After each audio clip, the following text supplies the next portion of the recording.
Treating patients with small intestine bacterial overgrowth, also known as SIBO, has been a huge part of my practice for the past 9 years. I've treated over 2,000 cases, and identifying and treating SIBO has helped to improve or resolve many of those cases.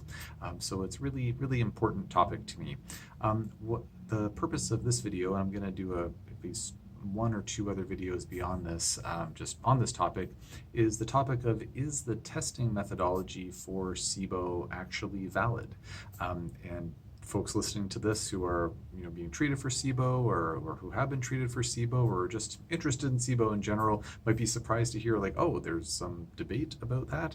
And the answer is yes.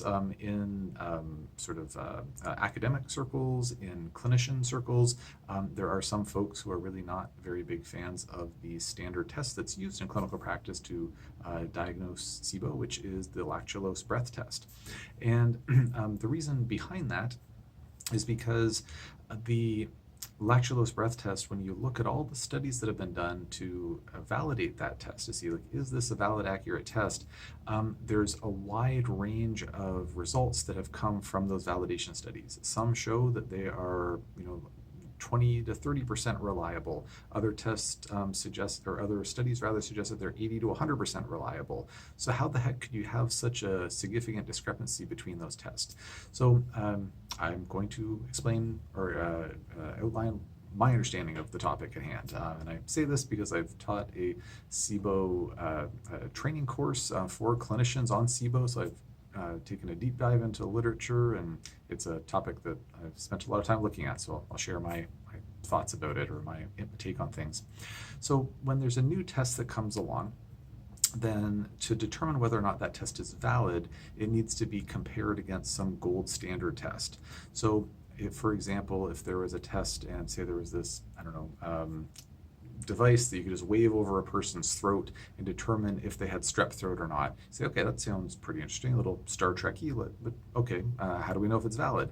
Well, then you're going to look at the gold standard test, which would be doing a rapid strep test, so, throat swab.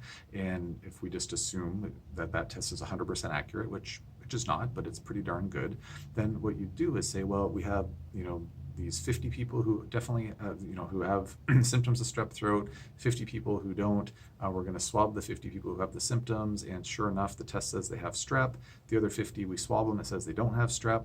So then we're going to wave this, magical detection device over the throat, and then if this tested device is really valid, then pretty darn close to 100% of the time, or at least hopefully at least 80+% of the time, the scanner is going to say, hey, the person who tested positive for strep, the scanner says they're positive, and people who are negative for strep, the scanner is going to say they're negative, and that's how you would determine whether this scanner device is actually working or not, or whether it's a valid test. So you take a gold standard, really reliable test like strep rapid test, and then compare the newfangled device or the newfangled test to that gold standard. So that's how things are done, or how things ideally are done.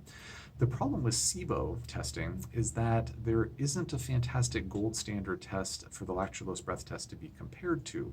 And what I mean by that is the standard test, or the tests rather, the quote-unquote gold standard test that it's compared to, they're highly fallible tests.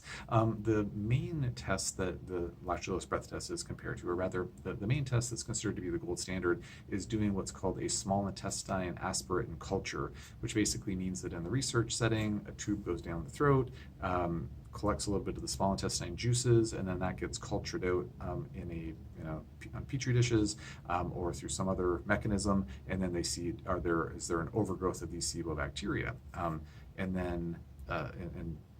And so that's the way that testing is done. The challenge with that test is that if the tube doesn't go far enough down into the furthest reaches of the small intestine, it might miss SIBO in those areas. And like any test, a culture test, it's not perfect. They're not going to haul out all of the juices from the small intestine and test everything. They're going to test certain parts. So that test itself is prone to missing the SIBO sometimes.